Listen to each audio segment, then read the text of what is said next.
I'm Jae, I'm Eraj. and this is Cheers and Tears.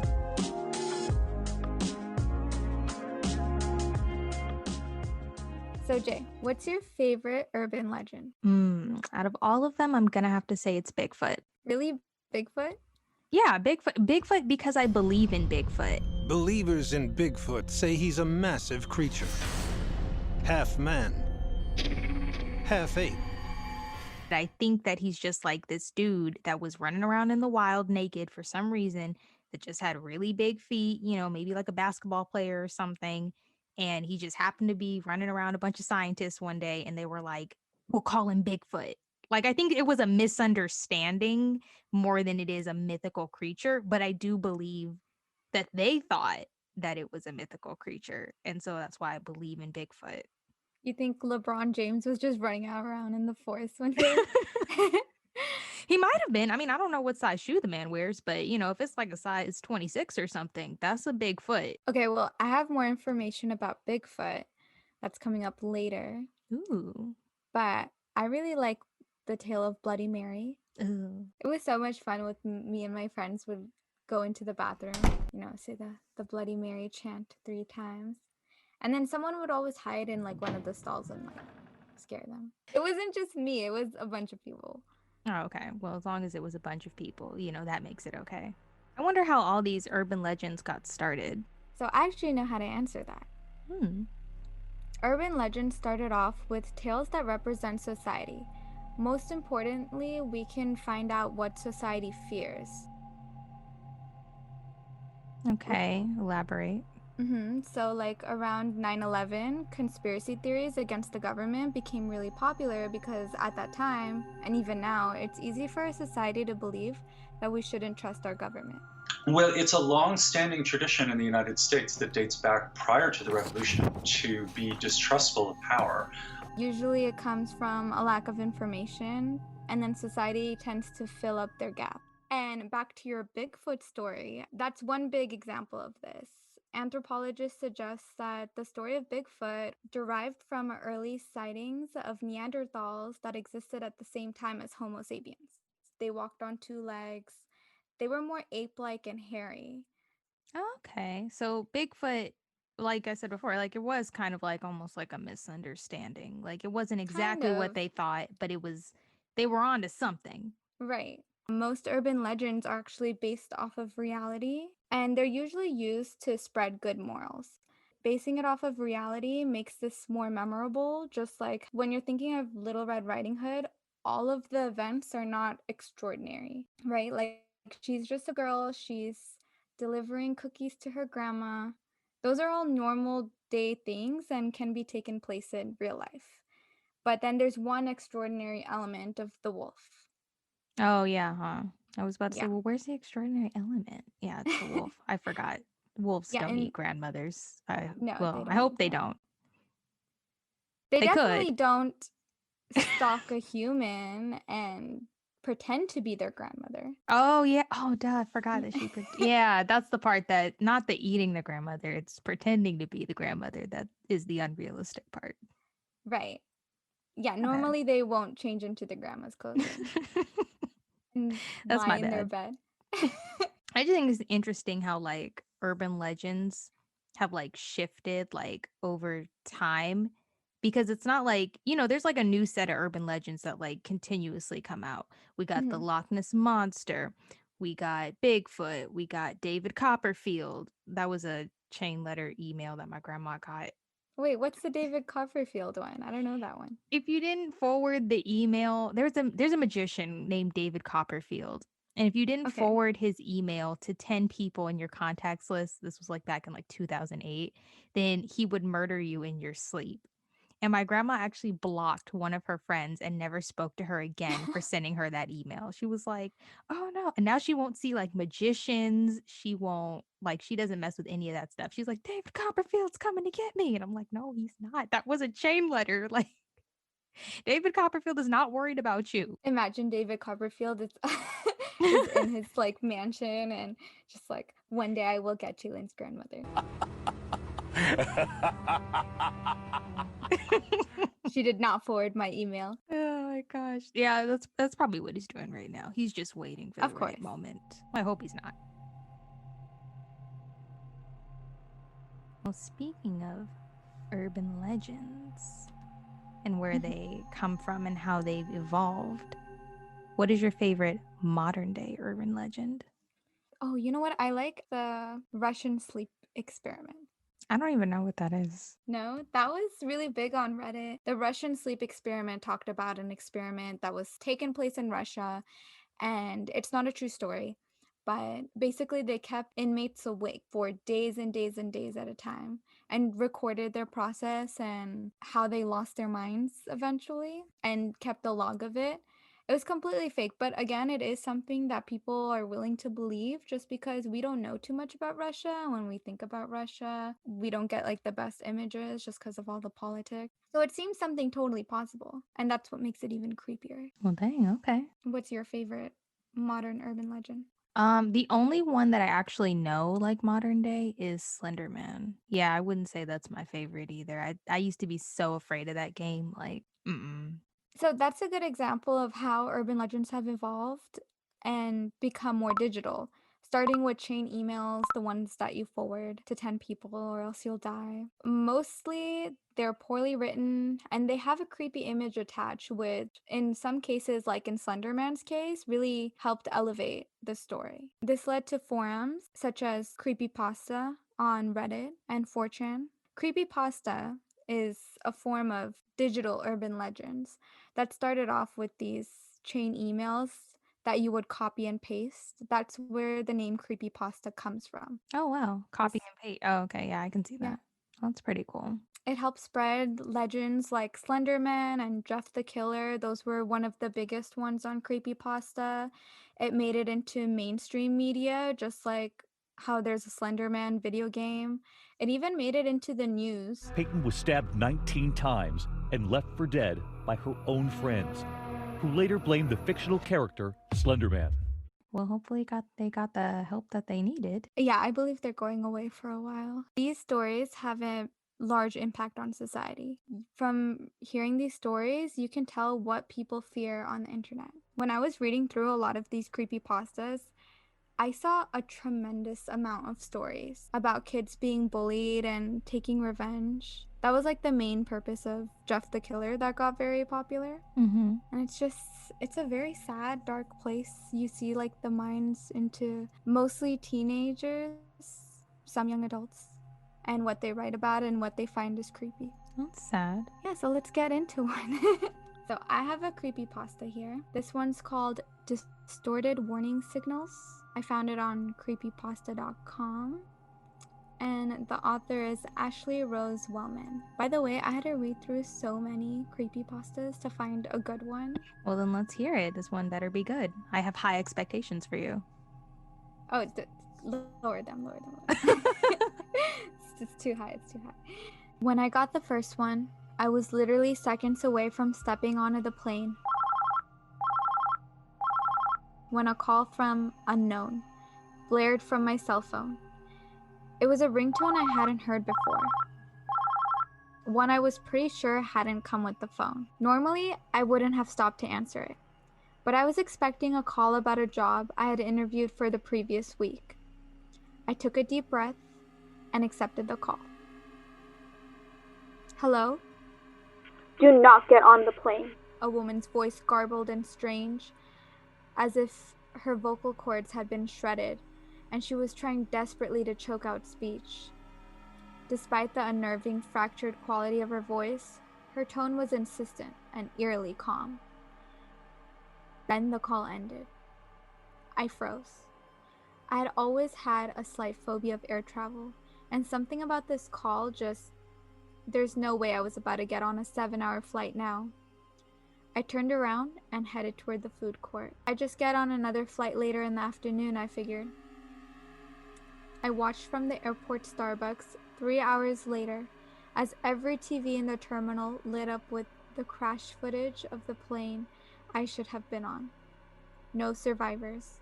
Not a single one. I tried to trace the call. So did the police. But there was nothing to trace. There was no evidence my phone had ever received a call around that time.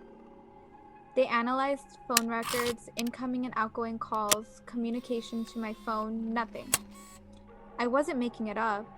I couldn't have been. That wasn't the only call. Throughout the years, they were few and far between, but always right. And I always listened. Do not go on that blind date tonight. 5 months later, my would-be date was convicted of killing 4 women, all with my hair color and build. Found them in a shallow grave about 250 feet from the diner he offered to take me to. Do not drive to the concert tonight. 18-wheeler lost control and plowed into a line of cars. Every driver crushed. Every driver killed. In the stretch of freeway I would have been driving down. No matter if I got a new phone, if I moved across the country, the calls would still come in. I could almost feel the presence of whatever it is, watching over me. I imagined being at the bottom of the freezing ocean, still strapped into my coach section plane seat, or being in that mass grave across from the diner, or watching an 18-wheeler skidding towards my car. Knowing death was imminent, I'd get this tightness in my chest. I think about how thin that line was, how close I'd gotten. If I hadn't had a job interview I was waiting to hear back from, I'd have never listened to the first call. And that would be it for me. It always felt like something was coming for me. But there was always this fractured, warped voice with these calls that never seemed to exist after I heard them. Self-destructing warning signals rotting away before my eyes. And I was alive. I had a bad feeling about this cruise.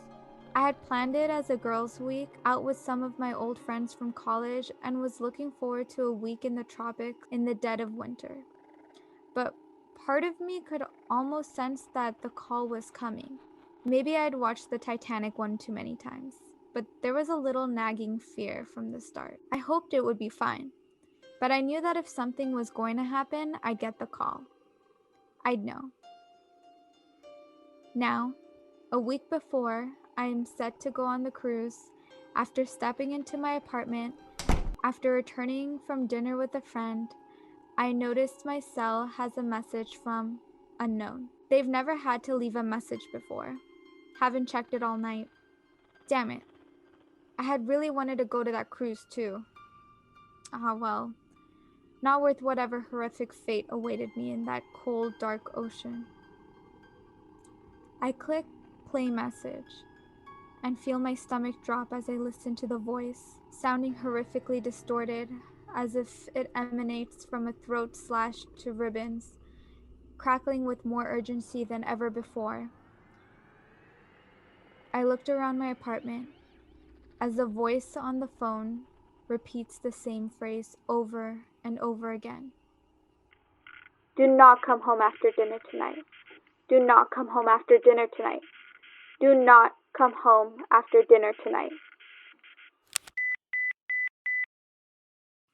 Well, first of all, I want to know what type of cell phone plan she has. What do you mean? Where is she getting these calls from? They never even specified where they're coming from. And as soon as it's over, there's no trace of it that anyone has ever called her. I don't think that has anything to do with your cell phone plan, though. Like, I think that's more of like a hacker type situation. It's weird that they called even though she got different cell phones throughout the time. Like, I want to know the logic behind this. Well, just because I don't know. Did she say that she changed phone numbers? She didn't. So that could be, maybe that's something she could have tried. Exactly. See. Well, also, I guess if you can predict the future and know when somebody's going to die, I guess you could predict their new phone number. I guess. It just makes sense to me. You know, I'm just saying. Yeah. But that's got to be horrific. That gave me chills. I understand the feeling when she had to pick up the phone because she thought it was a job. Like, that one resonated with me because I keep getting calls and I'm thinking that, oh, it's a job that I applied for. And it's my dentist. It's My your dentist dentist? is so persistent. He's been calling me a lot. At least you're not getting a bunch of political calls. Oh, are you getting political calls? Oh my gosh, I'm getting them nonstop. I wish it was an urban legend calling me instead of these political calls.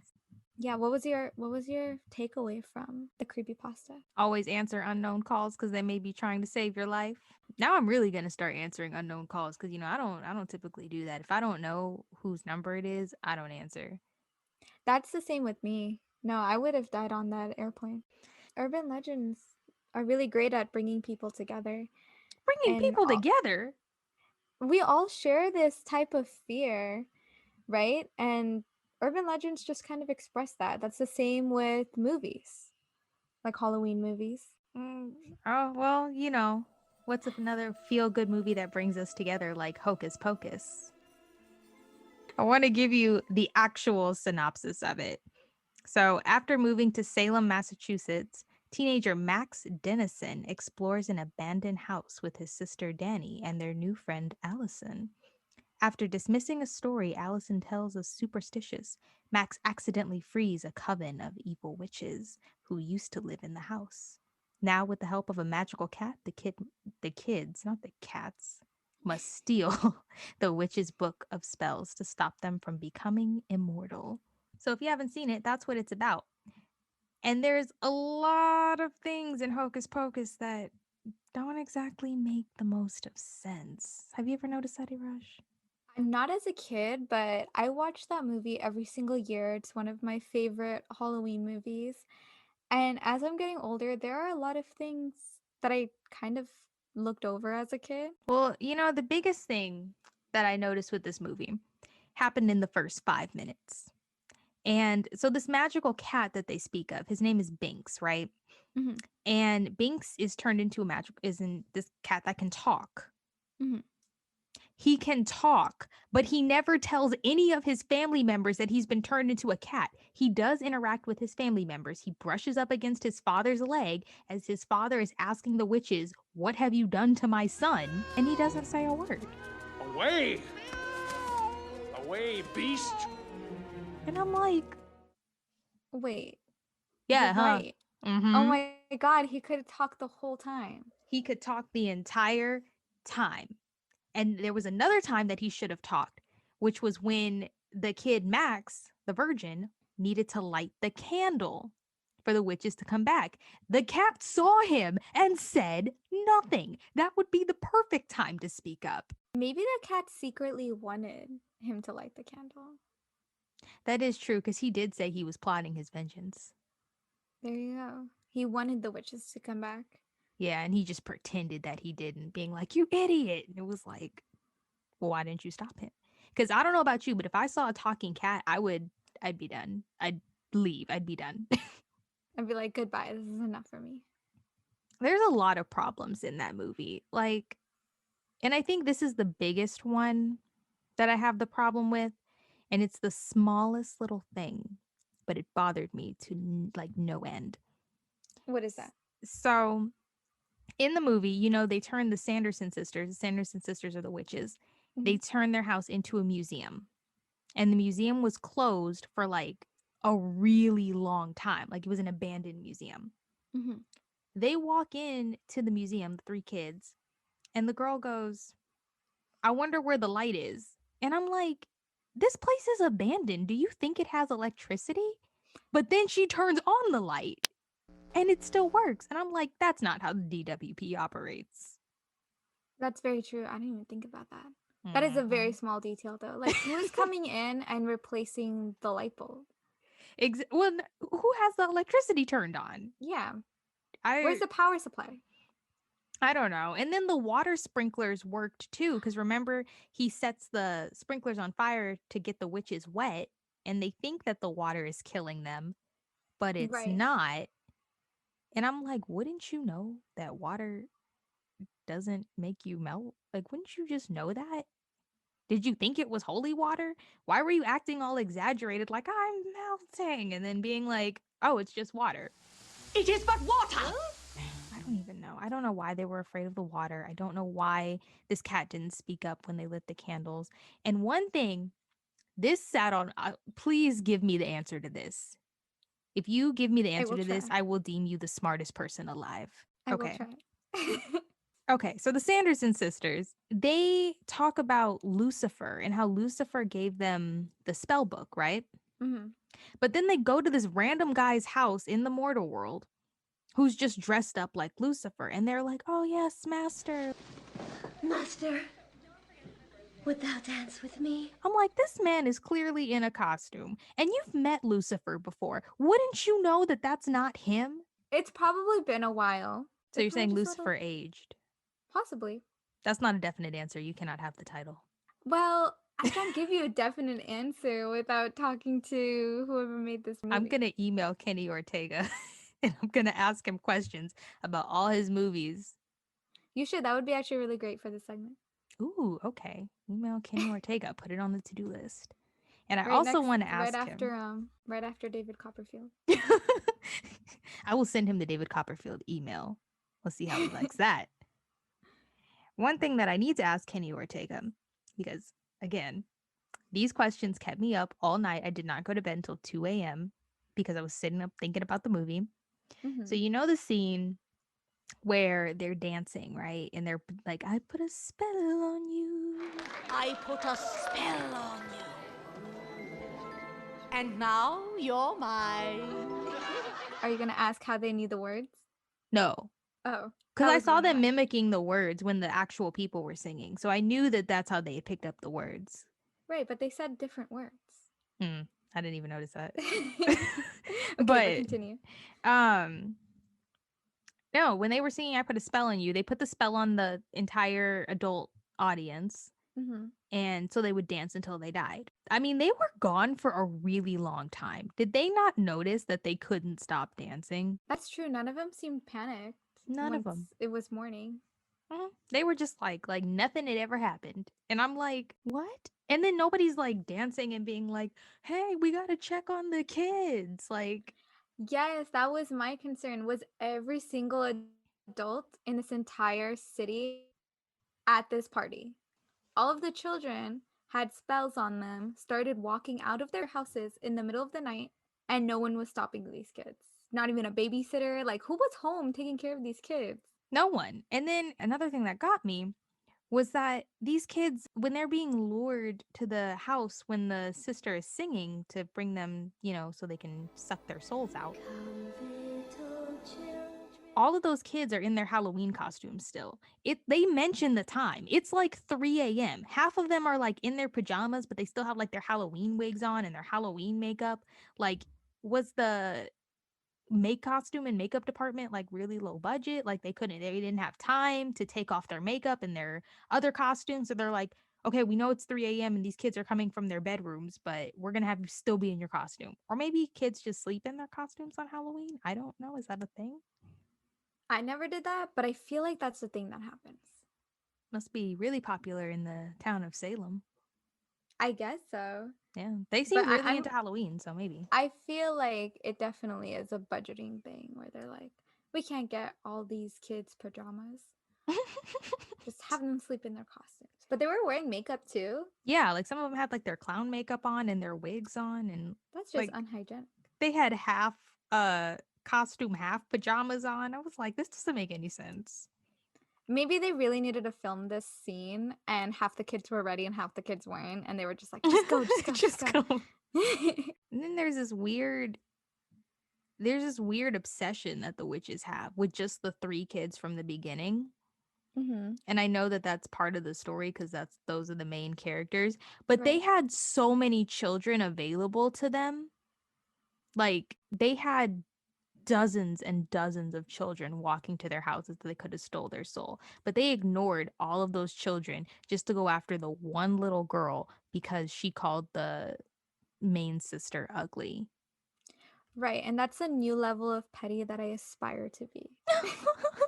So you're gonna risk your life turning to dust just so you can attempt to suck the soul out of a 8-year-old girl that called you ugly. No, I definitely think my plan would be to suck the available souls, right? Mhm. That are nearby. So that way you're alive to then get revenge on Yeah. the 8-year-old girl who called you ugly. What I was thinking the entire time was, why don't you get the other children first and then go back and destroy the other 3 kids from the beginning? Why are you you're missing all this opportunity? Or if I was the other 2 sisters, I would have been on my own and been like, sorry, I'm using these kids down here. Like, you can go after that one if you want, but I'm not about to risk my life for you.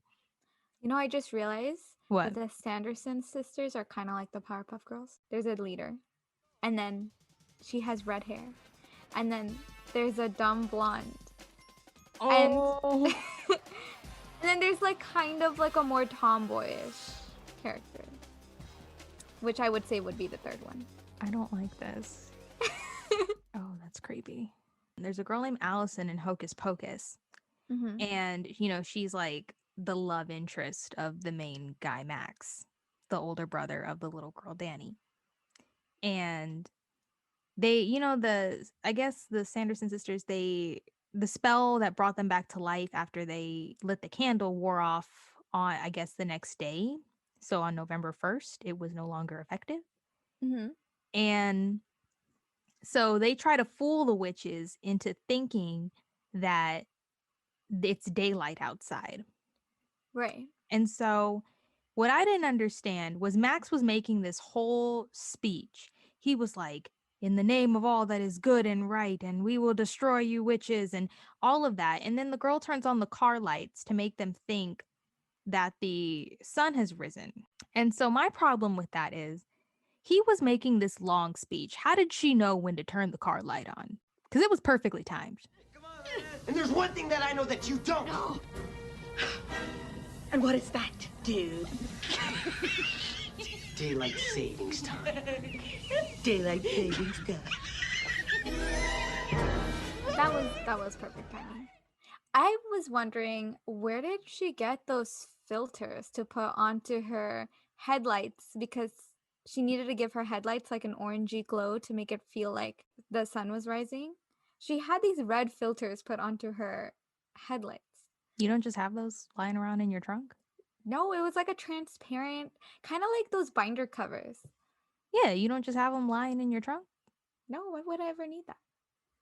In case Sanderson sisters come back. I got them in my trunk. You should have them in yours just in case. I'll include them into my emergency kit. Yeah, that wasn't the part that weirded me out. I know everybody's got the film covers on it. Yeah, everybody's got the gel covers on it. So, I mean, that's Right. no big deal. You just don't know how she would have known to turn on the light. Correct. Okay, so when they're driving in the car and then the Sanderson sister goes, Hello there. Let me see your driver's permit. she died 300 Yes. years ago. How would she know what a driver's license is? No, there's a lot of discrepancies like with time periods in that movie because the Sanderson sisters know way too much about modern technology. Like they're just super accepting towards everything. Not only that, but they used margarine in their recipe back in, I think, when they were in like the old times, the 300 years ago. But I Mhm. looked it up and margarine wasn't invented until the 1800s. That is actually next level investigation. I was like, margarine? I was like, and so I looked it up and it wasn't even invented yet. So, I mean, there's a lot of like time discrepancies in here. So, there's this problem with them flying on the brooms though. So they have to their brooms, like witches brooms, are taken, right? And Right. so they fly on the household items like a broom, a mop, and a vacuum cleaner. The Mhm. vacuum cleaner is on when the third sister is flying. I think her name is Mary. When Mary is flying, the vacuum cleaner is on, but it's clearly not plugged in. And it's not a wireless one because those weren't invented yet. And also, you can see the cord hanging from the vacuum cleaner. So it's making the noise of a vacuum cleaner, but Yes, it's not plugged in. Yes. And I rewinded it and I listened to it because I was like, is it making the noise? I was like, no, it can't be. And then I rewinded it and it was. And I was like, what's going on? Oh, I do have one big question, but why did only one Sanderson sister turn to stone before turning to dust? When in the end, when the sun actually legitimately came up and the spell was over. Right. I have no idea. That's always been a question of mine. I don't know if it's because she casted the spell, but they didn't explain anything about that in the story. No, they didn't. That movie jumped around so much. I don't even understand it. It did. But- I feel like they had more written out that they had to take out because of time. Mm-hmm. And speaking of time, we're out of it.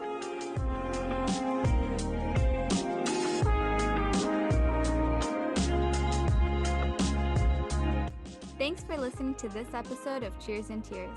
I'm Eraj. I'm Jay. Tune in next time for when we investigate, does Idaho really have the best potatoes?